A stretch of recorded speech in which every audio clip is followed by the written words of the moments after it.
Kia ora team, before we jump into the podcast, I'm excited to announce that this episode of Playthrough is brought to you by Canterbury of New Zealand's Speed Infinite Elite Firm Ground Boots. That's right, the iconic Kiwi brand that's been around for well over 100 years have been associated with some of the world's finest sporting teams like the All Blacks, British and Irish Lions, the Springboks, the Kangaroos, State of Origin Rugby League, the list goes on, you get the picture. They're one of, if not the lightest boots on the market, super comfortable, ultra durable, and they'll help you get the best out of your performance on the touch field as well. Now, our friends at Canterbury of New Zealand are hooking our touch community up with a 20% discount. Head to nz.canterbury.com, canterburynz.com.au or canterbury.com, so that's the New Zealand, the Australian and the UK websites. Punch in the code 7th Touch, all one word, and you'll unlock that 20% discount that you can use across their entire range. Now, if that wasn't enough, they're also going to help me give away 4 pairs of these boots in the lead up to Touch World Cup.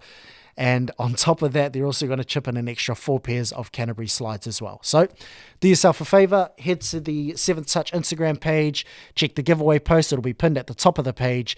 Follow the caption for the details to enter, and you could be walking away with a pair of Canterbury slides, Canterbury boots, courtesy of our friends at Canterbury of New Zealand. Let's jump into the potty. We're all set to go here. And he's called Playthrough. Kia ora team, talofa lava, and a warm welcome to you all. A huge welcome back, a special welcome back to those of you who are rejoining me for another episode of Playthrough, the 7th Touch podcast. I am your host, Tivoli Guthrie, and it's so good to have your company once again, whether you're based here in Aotearoa or from around the world as well. I really appreciate your company. Thank you for taking the time out of your day to tune into not only this episode, but for the last couple of episodes as well. This podcast is only, a few segments old, and already it's been downloaded or streamed or listened to a couple of hundreds of times already, which is, really, really exciting, really overwhelming at the same time. But, nonetheless, I really do appreciate all of your support. So thank you all. If you are tuning into this and you haven't already, please, I encourage you to take the time to quickly hit pause, scroll down, hit subscribe or hit follow at the bottom. And, it wouldn't mean the world to me. It just means that I can, grow this podcast and in turn help grow the game of touch footy, which is, hopefully something that both you and I are passionate about.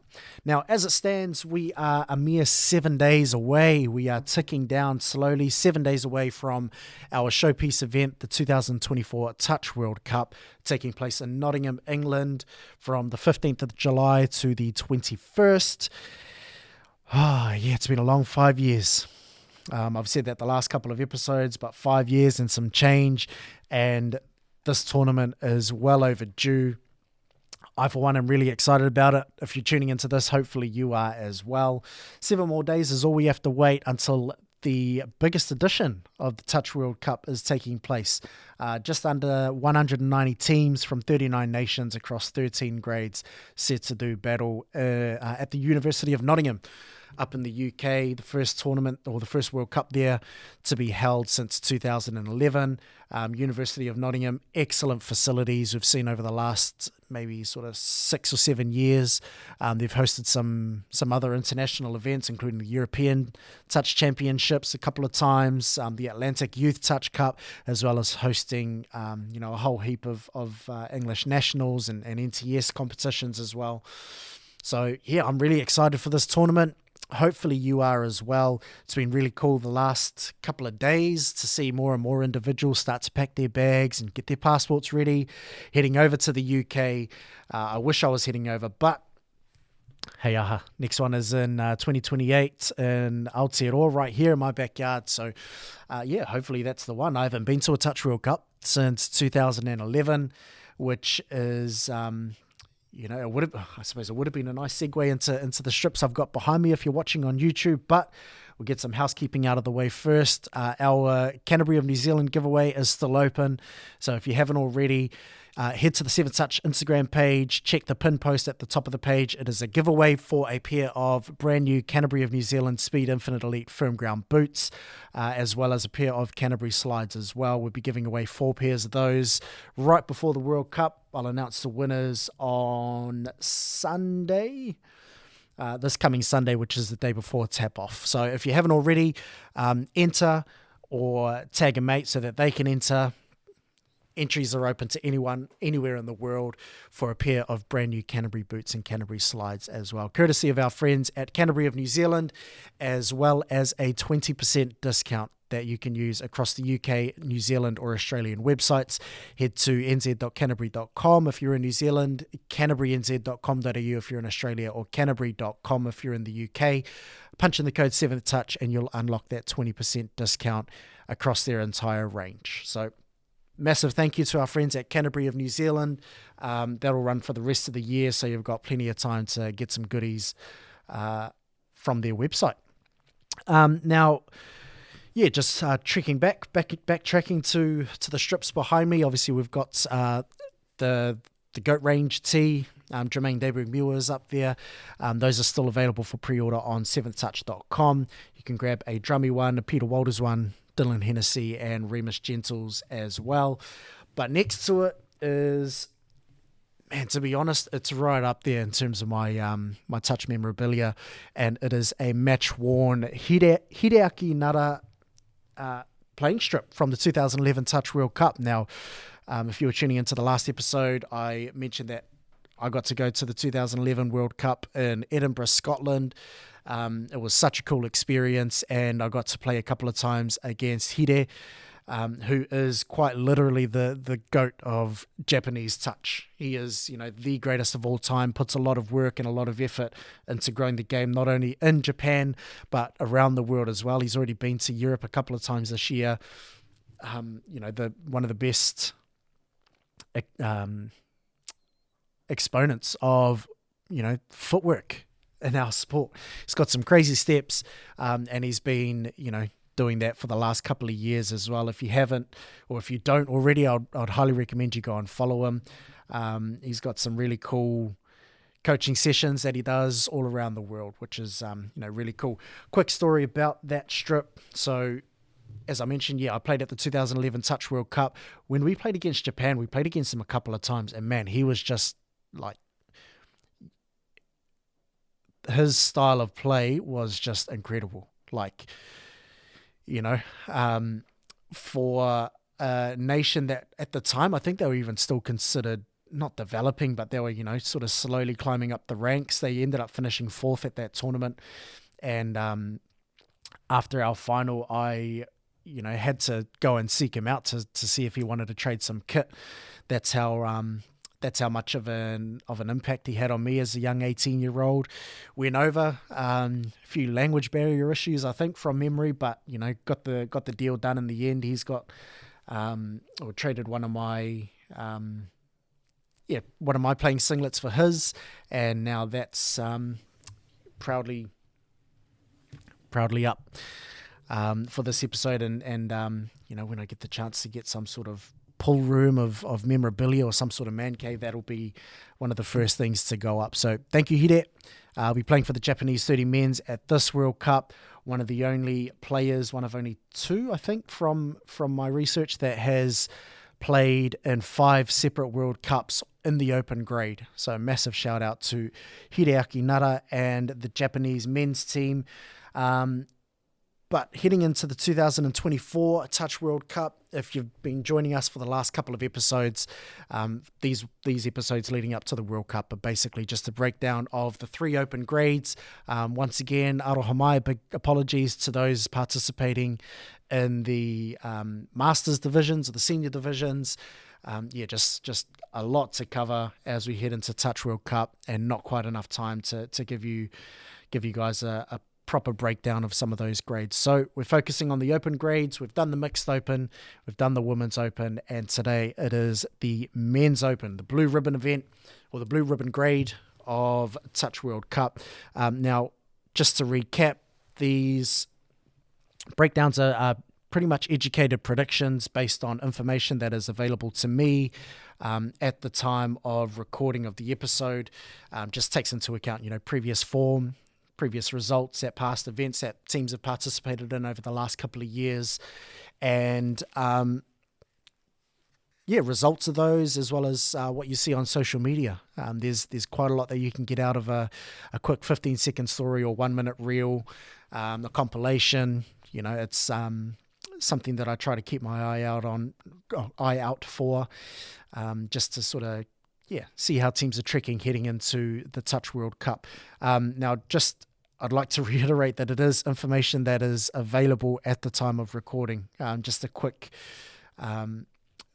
recap over the past week. I think I did a couple of posts of, some of the best under 25 players that'll be playing at the World Cup. One of those players that I put up was Kiala Duff from the Emus from Touch Football Australia, and it was pointed out to me after the fact that she has actually been, or she's withdrawn from the squad and been replaced by Marama Thomas. So just a quick example there of how quickly things can change.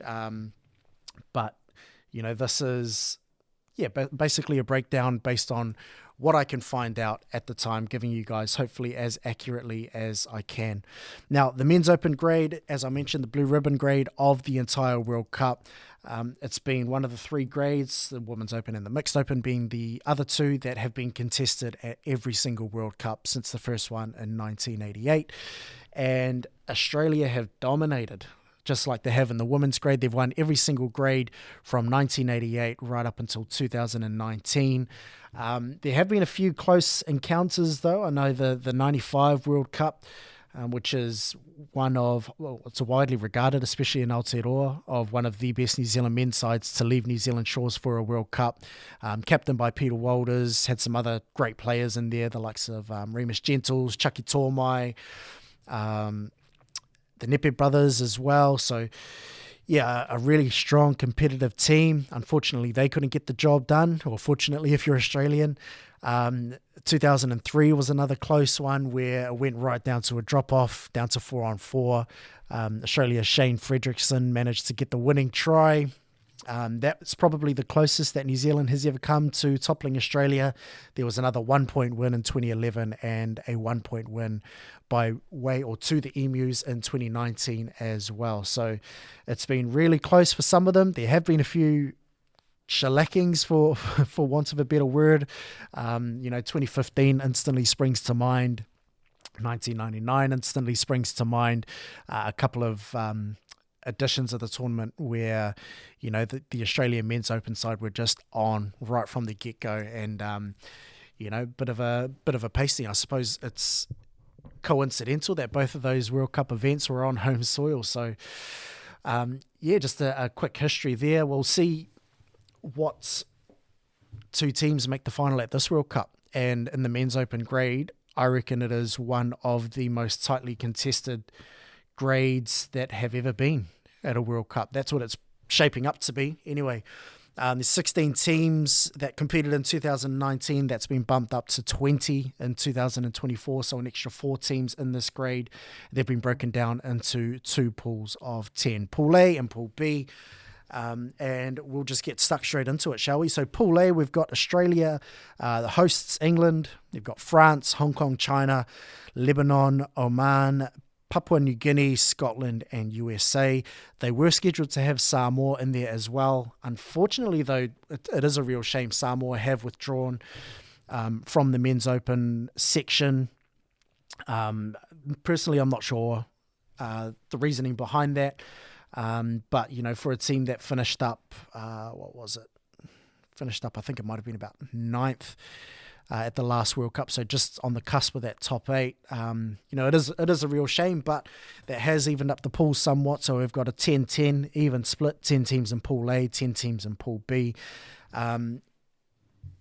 The finals format, so it's similar to the Women's Open. There's going to be quarterfinals, and in such a tightly contested tournament or a tightly contested grade, that is going to be imperative, I reckon. Anyway, in my opinion. And the reason it's going to be important is because of seeding. So the way that it's going to work out is that the top 4 from either pool are going to go through to the quarterfinals, and then it's crossing over depending on where you finish in that top 4. So first from Pool A is going to play 4th from Pool B. Second from Pool A will play 3rd, and then it switches when you go from the first seed and second seed in Pool B as well. So, if you only just managed to scrape in to the quarterfinals, chances are you're going to be coming up against either Australia or New Zealand. And, if you finish higher than fourth, then you just give yourself more of an opportunity, or, technically a better opportunity at progressing past the quarterfinal stage. Now, without further ado, we'll go over the Men's Opens teams in Pool A. We'll kick it off with the hosts, England. Now, England have been on a tear up in Europe for the last decade. They've won the last 5 European Touch Championships tournaments on the bounce. And I think across that time, they've only lost the one game, across each and every tournament from 2014. From 2014 to 2023, they've only lost the one game, which is, absolutely incredible for the English. They haven't quite been able to translate that to a World Cup, though. The closest they came was in 2019, Malaysia, and it was a whisker. They played Japan in their first game, and that was pretty much the key matchup of the round. And they ended up coming to a 2-2 draw. And then Japan ended up scraping through into the semi-finals by virtue of countback by points for and against. England unfortunately missed out. They won their 5th and 6th playoff and ended up finishing 5th at that tournament. Like I said, came within a whisker. Can they do better this time? We'll see. I think they're chasing that top 4, similar to their women's side. They're chasing that top 4 that has eluded them over the last few tournaments. But they've got a really competitive squad. And interestingly, it's looking a little bit different to the squad that took out the back-to-back Euros, 2022, 2023, the last couple of years. They've got a decent core in there, but just the surrounding pieces, a couple of debutants. I think there's 5 all up. So, it's really interesting to see, just the change from last year to this year. Now, what that indicates to me is that obviously it's a competitive squad, because you've got, a couple of players that have been there for the last couple of years, been some integral members of that English squad, and they've missed out. I was surprised personally to see the omission of the likes of Horatio Price. I think he's a really exciting player. He's got excellent footwork, but he missed out on this squad. So it just shows the competitiveness as well as the depth that they're building within the Men's Open system. Now, they've still got a very competitive squad. You've got Dom Tripp, the English captain. You've got Louis Tries. You've got Marcus Chung, who had a standout tournament last year. Will Seracold, Will Lupton as well. Camille Shahabdeen's come over from the Mixed Open. He had a standout tournament at the World Cup in 2019 in Malaysia in the Mixed Open. But they've got a really exciting team. I'm personally excited to see Tom Lawton-Davies, who had a standout tournament for the Mixed in the Euros the last couple of years, as well as the Atlantic Youth Touch Cup last year. I think he's a really exciting player. England, I think, are probably in their best position to finish in that top 4. Like, I think if there's going to be a year where they're going to finally crack the top 4, this will be it. A strong squad. It's their home tournament. They'll be cheered on by a pretty raucous home crowd, I would say.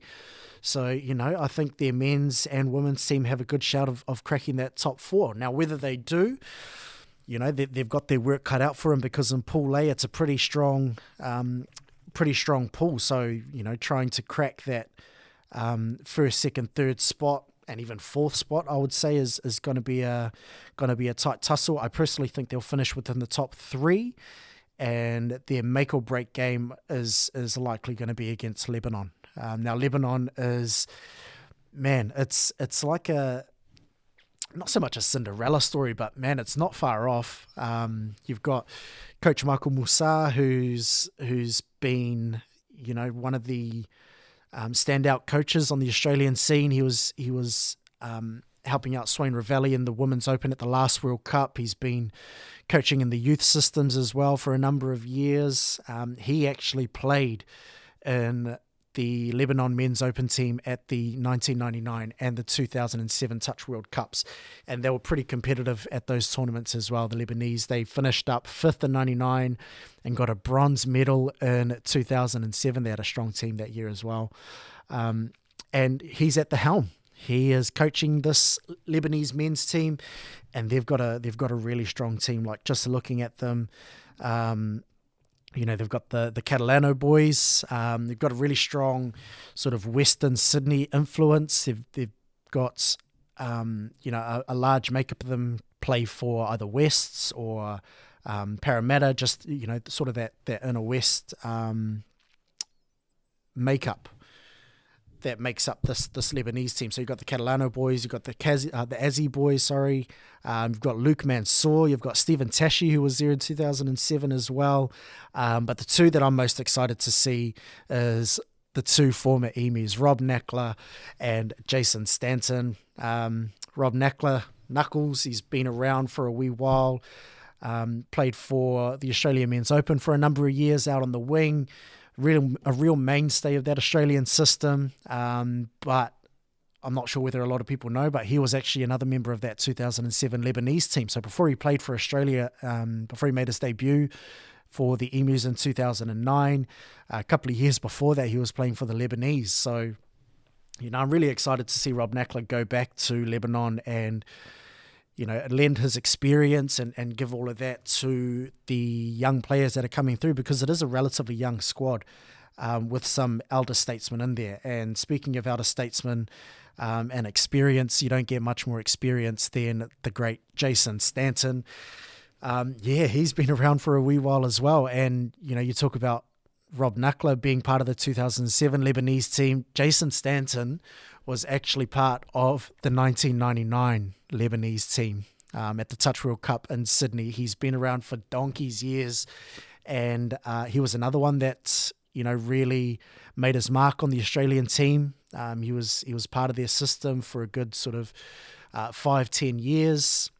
Ended his career in 2009 before he sort of started climbing into the coaching ranks in rugby and rugby league.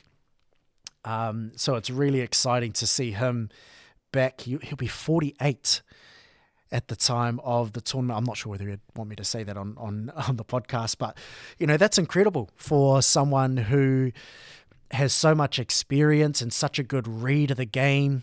He's one of the elite tactical minds when it comes to touch footy. He's been out for a while, but I don't think that's going to make much of a difference in terms of his influence on this Lebanese squad. They're going to be, I reckon, genuine dark horses for that third spot to nab that bronze medal. They've definitely got the squad to do it. And again, it'll just come down to the seeding. So their game against England is absolutely going to be make or break, but they'll have a couple of other key games in there as well. You can't write off the likes of Papua New Guinea, who, as I mentioned in the Women's Open preview, they've had a bit of a disrupted build-up with the resignation of Peter Stoddard, who was their head coach, former World Cup winner, and he was said to have such a huge influence on this Papua New Guinea team. He did have, though, some involvement in their Pacific Games campaign last year. So I don't think his influence is going to be lost on this side.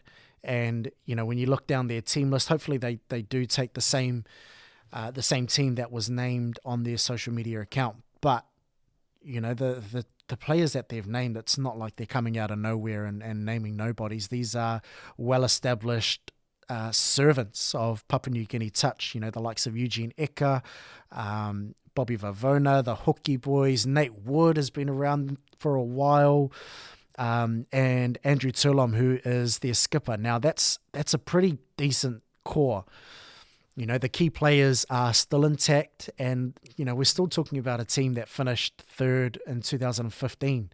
And, we're still talking about a team that finished fourth in 2019, and the team that won gold at that 2019 Pacific Games, won silver at last year's Pacific Games. So, there's still a strong squad, and I suppose dangerous is the wounded animal. They're going to be competitive still, I think, despite the build-up, and, write them off at your own peril, I would say. I reckon they're going to be knocking on the door of that sort of second, third, fourth spot. They're a real strong chance of cracking the quarterfinals. It'll be real tough between them, England, Lebanon, and a couple of other teams to see who cracks those quarterfinal positions. But they're going to be there or thereabouts. There's going to be some cracker games in the round robin. Then you move on to the likes of the USA, who have, a pretty decent continuity within their squad from 2019 to 2024. It's been, pretty much well documented over the last couple of episodes that USA is one of those nations that don't really get the international game time that is required to, improve in leaps and bounds from World Cup to World Cup.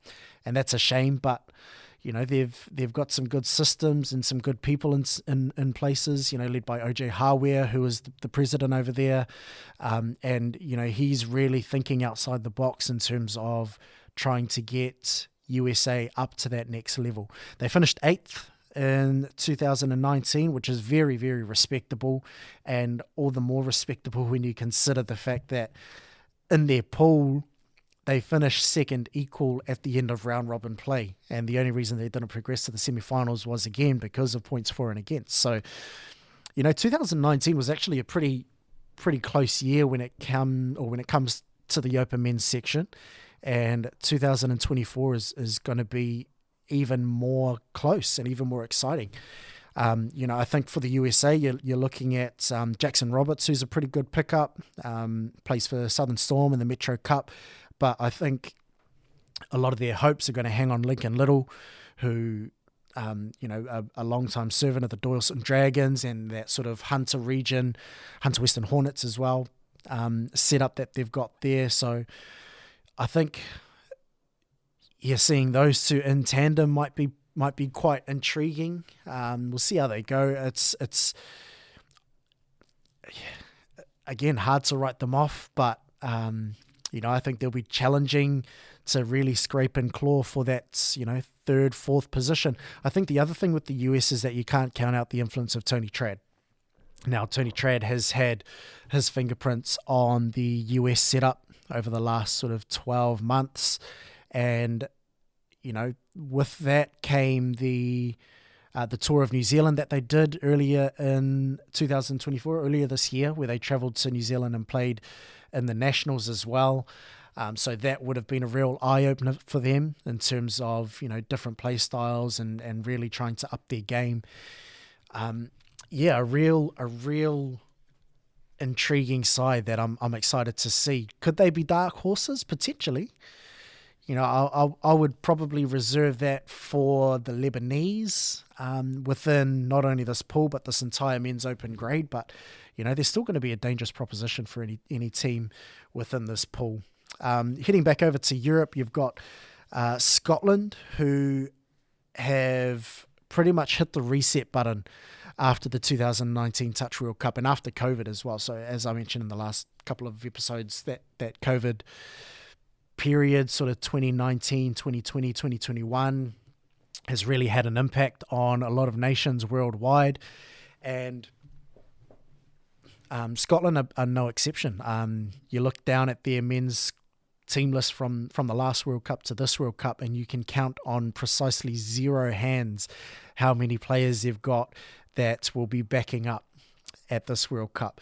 Absolutely no one from 2019, but in saying that, they've got a few survivors from last year's Euros campaign, as well as what I think is going to be absolutely critical for them, and that is the input of the six players who are coming over from that 2019 Mixed Open squad.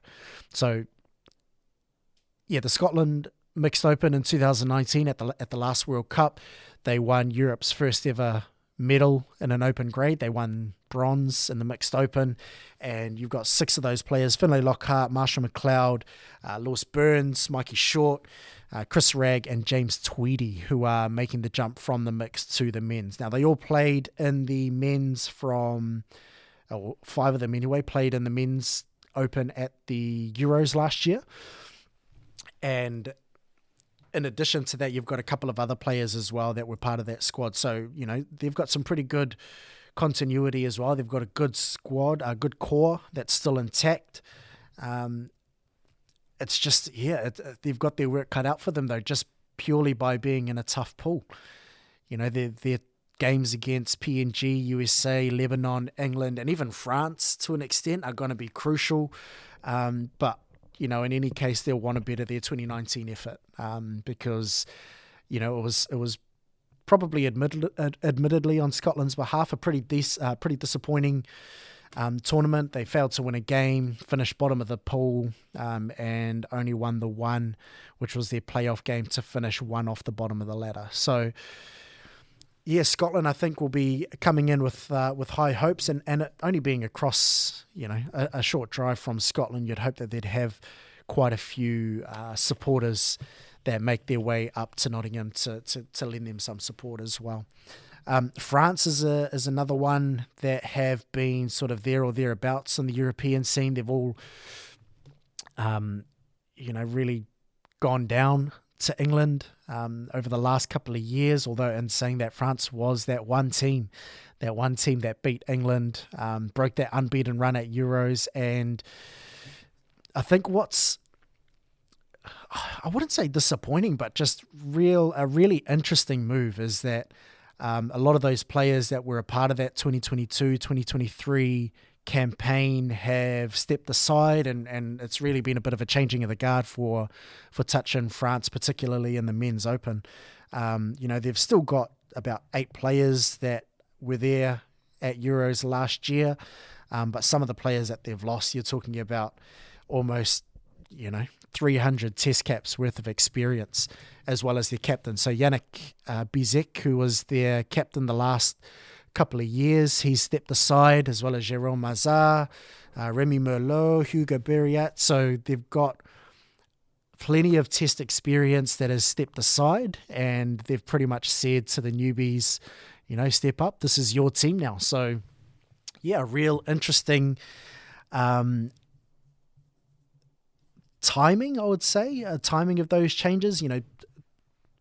Usually you would expect teams to do that after a World Cup, but they've gone out after winning bronze at the last Euro. So we'll see how they go. I think personally that they're going to struggle, and that's purely due to that inexperience, especially when you look around at some of the other teams and how experienced they are, especially when it comes to that sort of, those few leaders who really lead the way.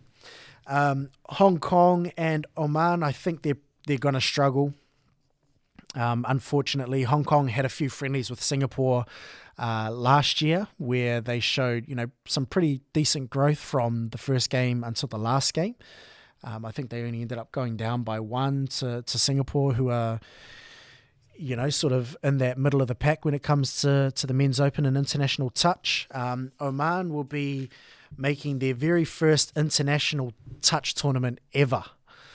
So what a way to make your debut. Talk about being thrown straight into the deep end. You've got a pretty strong pool, and I don't think they've got many with sort of touch experience, let alone international experience. So they are going to struggle, but they're going to be better off for the experience. And goodness knows we need some more competitive teams when it comes to top flight international touch. So well done to Oman for getting to the international touch stage.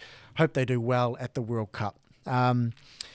So last but not least, you've got the reigning champs, Australia, and I suppose similar to their women's open team, they're the juggernaut of this grade. But arguably closer in the men's division between them and New Zealand, but they've got a really, really strong squad.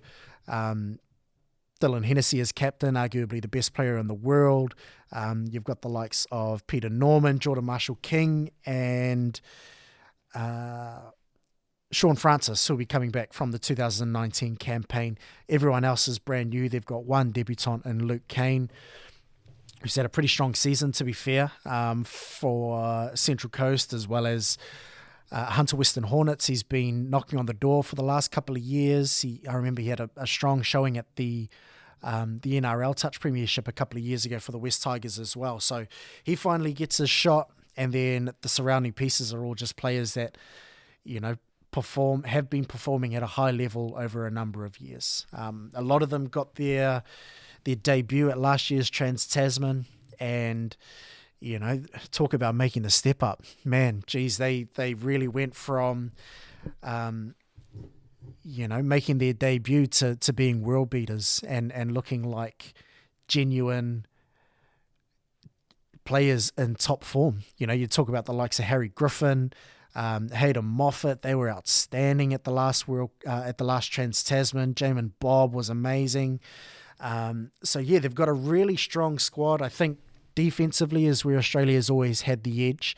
But in that 2023 Trans-Tasman, while they won and while they won inside 2 games, I think there's a lot to take from games 2 and 3.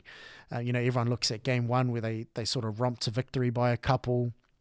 But there were some vulnerabilities there in games 2 and games 3 where, their defense looked pretty shaky when they were on the back foot. And man, some of those New Zealand drives were absolutely relentless. Australia struggled essentially to foot it with the Kiwis on a couple of those occasions. Now, it's going to be one for the ages, I think, this battle. Phil Guymore will be taking over post Tony Trad.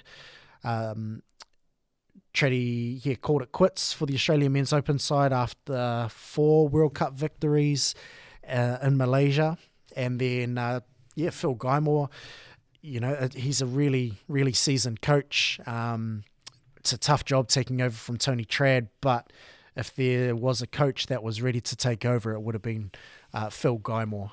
Really experienced coach within the Australian system, up there at UQ Rebels as well, within the Queensland system. So, he showed his wares at the Trans-Tasman last year. It'll be a real interesting tactical battle, that's going to go on between him and Rahul Das, the coach of the New Zealand Men's Open team as well. I'm really excited for that battle. Moving on to Pool B, it's another pretty strong team. You've got New Zealand, who were runners-up at last year's tournament. You've got Japan, who finished up in 3rd. You've got the Philippines, who surprisingly finished 6th at the last World Cup. South Africa, Cook Islands are going to be strong.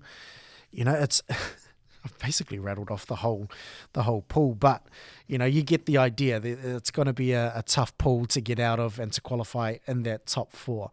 I suppose we'll start with Fiji because they're a little bit of an unknown. They finished 13th in 2019, but all I've been able to find is an extended squad list. I'm not too sure who they're taking, but one man that you can be sure will be on the plane will be Johansen Nauluvula, captain of the Fijian Touch in the Men's Open. He is such an exceptional leader, great player on the field, but obviously an even better person as well.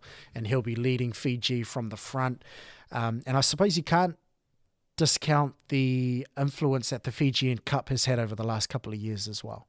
You look at, the Fijian Cup is one of the biggest club tournaments across the entire South Pacific, especially when you take Australia and New Zealand out of the account. I would say that it is the biggest club event across the South Pacific. You're getting the best club teams from Australia and New Zealand flying over to Fiji, playing against, some of Fiji's best, and, they get a lot out of it. And, you throw into that the last couple of years, it's that man again, Tony Trad. He's having such a huge effect on touch worldwide, and he's been, having his fingerprints on Fiji's preparation over the last couple of years. So I'm excited to see how Fiji go. As I mentioned, they're in a pretty tough pool. They played in the playoff game against, I think it might have been Wales at the last World Cup, to see who finished 12th and 13th. But in any case, you've got Wales in Pool B as well. Wales are an interesting case. They've been sort of toiling away in the men's open scene over the last couple of years in the Euros competition. They've managed to finish no higher than 4th, but they're just another one of those teams similar to Scotland and Pool A where they've just really hit the reset button after the 2019 World Cup. It's almost like a completely brand new squad. that'll be heading to this World Cup really young, but I think they're slowly on the improve, and I think by hedging your bets and placing a lot of faith in those younger guys, you're looking long term and you're looking towards the future. So I'm really expecting Wales to put up a good fight. You've got Callum Digby, who is, he's only been in the Welsh system within the last couple of years, but he's really grown to be a great leader within that men's open side. Will Burton had a stint down in New Zealand with Elements. He would have rubbed shoulders with Luke Chapman, really experienced coach down here in New Zealand, based out of the counties area. But I'm really excited to see Reece Rutley, who is just a teen. I think he's about 16 or 17. And he was a standout in the Atlantic Youth Touch Cup. And by all accounts, he's progressed straight into the men's open squad, and he'll be one to watch within the team. They don't really have much in terms of experience. Duffy Adams will probably be the player that'll provide that for them, as well as Will Morgan. But a very young Welsh squad, so they'll be fighting an uphill battle to try and break into that sort of upper echelon of teams within this pool. One team that I'm super excited to watch is Tonga. Tonga haven't put in a men's open team or haven't competed at an FIT endorsed event since 1999, the 99 World Cup. But a massive shout out to Carl Bailey and the awesome work he's doing with this Tongan team. He's gotten Tonga an FIT endorsement, and they are back to a full member within the Federation of International Touch. So a massive ups to Tonga. They've got a young squad as well. None of them have international experience, which is why I find them such an exciting prospect. They are, or most of them anyway, are from sort of East Auckland area, and they, have really taken the time over the last sort of 12 to 24 months to really build towards this tournament, and with an eye towards the future as well. They've had a couple of reps in the Pacific Cup over the last couple of years, which is, a really competitive tournament where they get to play against the best Pacific teams, based on players from New Zealand. So yeah, it'll be interesting to see what kind of combinations they've been able to come up with. Ezra Morgan-Tafia is a young standout. Quinn Marcella is a young standout. BJ Ngawati's sort of been around for a while, but I think they're really going to rely on their older heads. So Carl Bailey, Louis Shumko, I think they're going to, they're going to have to lead this young squad and see how they go. Just a real exciting prospect, unknown. Whether they can challenge for a top 4 spot, we'll see. South Africa finished up 7th in 2019. And just looking at their team list, just another one of those teams that have sort of hit the reset button after 2019. They've got a couple of decent players in there, but the one that I would be looking at to really stamp his authority on this men's open side is Rameez Osman. If you watch them play at the 2019 World Cup, he was outstanding, and really show that he is the future of South African touch, in my opinion, because, between then and now, you've gotten rid of, not gotten rid of, but the older, more experienced heads like Rafiq Slamang, Ismail, his brother as well, they've stepped aside. So a lot is going to lie on the shoulders of Rameez Osman. But he's well equipped. He had an awesome tournament in 2019. He's tall, he's athletic, he's got great ball skills, and just a natural touch player, I reckon. So yeah, it'll be, I think a lot will lie on his shoulders, but we'll see what kind of support cast they've got around them. I think, there's an air of looking towards the future with the South African team as well. You've got the likes of Ronaldo Lakay, who has he had a great tournament at the Atlantic Youth Touch Cup last year, but really there's only a couple of them who have been around from that 2019 campaign. And South Africa is, as I mentioned in past episodes, just one of those teams that don't get the international exposure. So, they rely a lot on their domestic competition. Now, whether that's strong enough to, progress them year after year in between World Cup cycles, personally, I don't think so. But it is one of the stronger domestic competitions around the world. So South Africa, I think they'll struggle to gain that fourth position, but if you've got such a tight pool, it's going to be one of those cases of who can beat who, as we saw at the 2019 World Cup as well. Singapore's another one who have had, I suppose, quite the opposite to South Africa. They've been very active over the last couple of years, especially within the last sort of 12 to 18 months. They've really worked hard. They've had some friendlies against the likes of Japan, against the likes of Hong Kong. And then they've travelled down under as well. They've had some game time in the Queensland State Cup, in the New South Wales State Cup, as well as the NTLs as well. So, a really active and a really hard-working group they've got in Singapore. I think you're looking at the likes of Matty Chia to really run the ship. He's the captain. They finished 11th in 2019, and I think they would really try or I suppose they'd really fancy their chances of trying to crack that quarterfinal sort of top 8 position. And yeah, it's I suppose just looking at the teams that are left, we still haven't mentioned the likes of Ireland, still haven't mentioned the likes of Japan, Cook Islands. So when you talk about their chances of cracking that top 8 position, it is going to be a real uphill battle. Philippines, who finished 6th at the last World Cup, I think that was in large part due to their Australian contingent, the likes of Mark Roberts, Chris Williams, who was a real standout for the Philippines back then as well. So I think that is a big change going from that World Cup to this World Cup in terms of playing personnel. I don't think they're going to be strong enough to challenge for those top 4 positions within Pool B. And then you get into sort of the heavy hitters. So Ireland, who I think are going to... I think they'll finish top 4. It's just a matter of where they're going to finish in the top 4. They've been building really nicely over the last couple of years. Zach Bazunas, who was in the Australian mixed squad, heading to Nottingham, he's had a real big influence on this Irish team, alongside their coach in Matt Kennison. But just a real strong core and some really great leaders as well. You look at the likes of Sean Ballance, Mark Phelan, Sam Bewley, James O'Donnell is one that I'm really excited to see. He got injured at the Euros in 2023, which really put a big damper on Ireland's chances of competing in that grand final against England.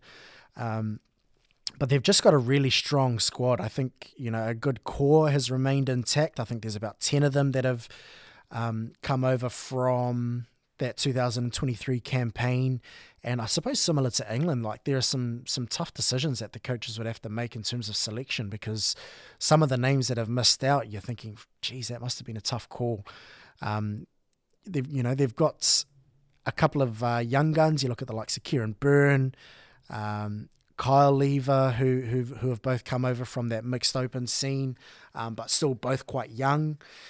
It'll be really intriguing to see how Ireland fare. They've got a similar sort of play style to England in that it's really, sort of up in your face defensively, and then on attack they're really patient, really like to draw out defenders to try and get multiple players up at the touch. So quite well drilled Ireland. It'll be their games against Cook Islands and Japan that I think are going to make or break their campaign. And just speaking of those two teams, you've got Cook Islands. Now, if Lebanon was the dark horse in Pool A, I think Cook Islands are going to be the dark horse in Pool B. They've got a really strong squad, got that sort of northern New South Wales influence, sort of Manly, Northern Beaches area, and they've just got some really strong players. I'm excited to see Tylen Berryman. He had a really strong campaign for Australia. I think it was the 18 boys at the Asia Pacific Youth Touch Cup last year. And then just that real young, their young input within this team is going to be massive. You've got Kingston Day, You've got Horatio Edwards, who are both really strong players. So I think they're going to have, a really large say in Cook Island's chances at this tournament. But you look at their experience as well. The likes of Lucky Paul, Harry Berryman, who is Tylen's dad. Shout out to the Berrymans, man, father and son duo representing Cook Islands on the world stage. That's a huge achievement in itself. So Cook Islands, they're going to be dark horses. They've got a pretty great squad actually, and it's a lot of them sort of know how each other plays. They've played together the last couple of years at the Australian Pacifica Touch Cup. So I think they've got those combinations already set, and it's just a matter of putting it all together on the field. And something that they weren't able to do at the last World Cup, which is compete for points. I think that was such a shame that they went all the way to Malaysia to just not be able to compete. Now, I suppose I should provide a bit of context to that. So Cook Islands headed over to Malaysia at the last World Cup, and upon landing, when they were going through the accreditation process, they found that a couple of their players weren't actually eligible to represent the Cook Islands, which was a real shame. So their options were basically that they could play with, I think it might have been 10 players or so that they had that were eligible.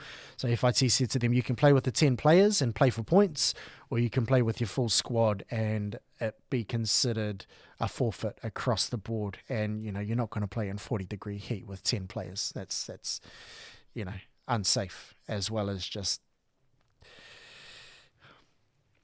anyway, such a shame that they couldn't compete at that World Cup. So no doubt they'll have a chip on their shoulder at this upcoming World Cup. And that is, I think, why I give them the edge in terms of, that dark horse label within this pool.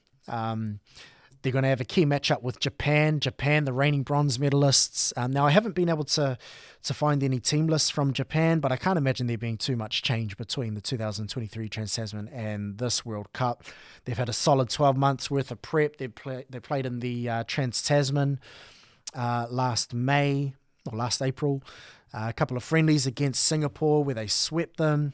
They played in the Queensland and New South Wales State Cup. They played in the NTLs.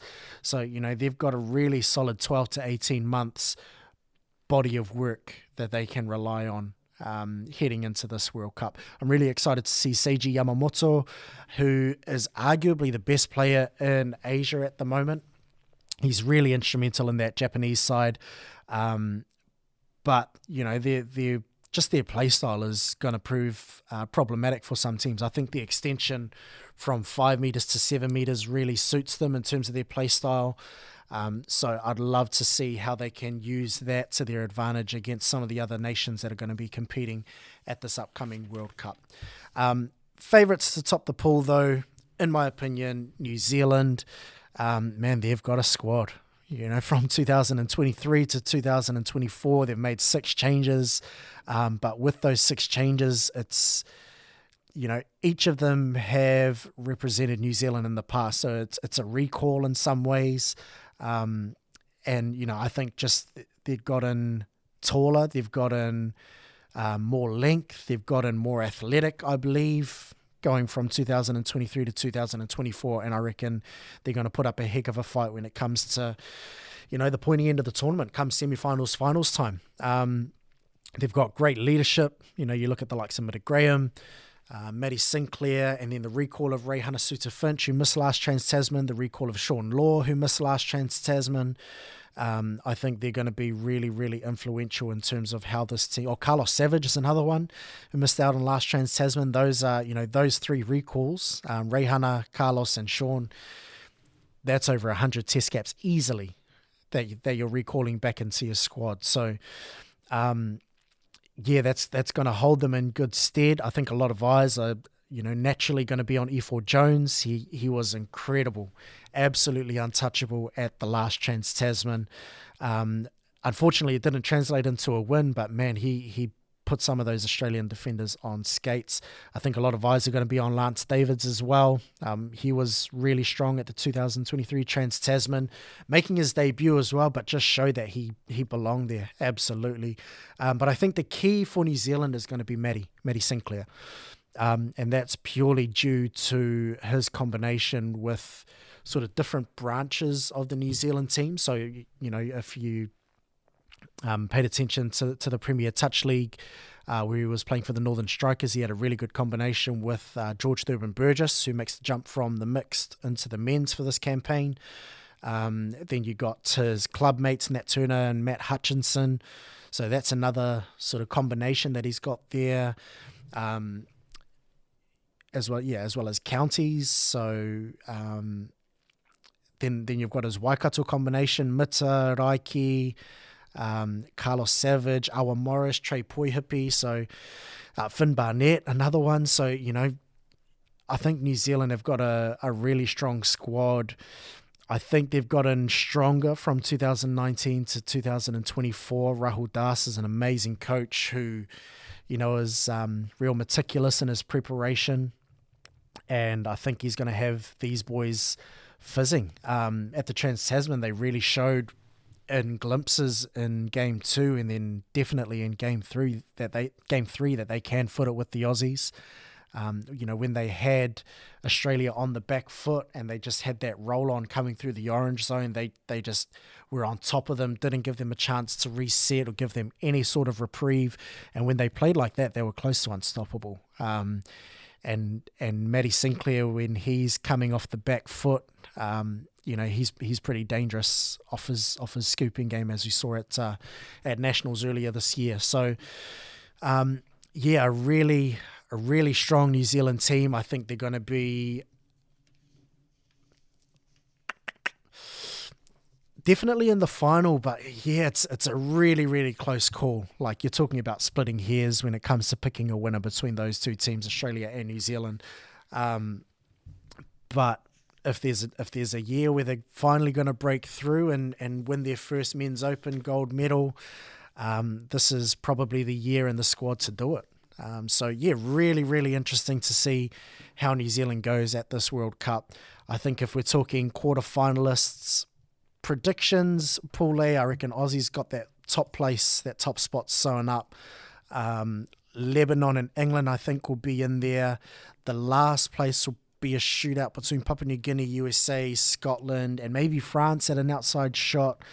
But I'll give it to Papua New Guinea. And then on the other side of the draw, Pool B, New Zealand will qualify top, in my opinion. Japan will be there. Cook Islands will be there. And I think Ireland will be there as well. Just my predictions. If you have a prediction of your own, please feel free to drop it in the comments. I'm really intrigued to see what everyone thinks when it comes to this men's open grade, as well as the Touch World Cup as a whole. As I mentioned, 7 days. So by this time next week, we'll be tapping off. And man, I'm excited. Hope you're excited, just as excited as I am. That wraps us up for tonight. Don't forget to like, share, subscribe, follow, leave a comment, leave a review, leave a rating, do all of that good stuff. That'll help grow the podcast and in turn help grow our beautiful game of touch football. Can't wait to see all the action unfold in Nottingham next week. Hope you all can't as well. But we'll see you there.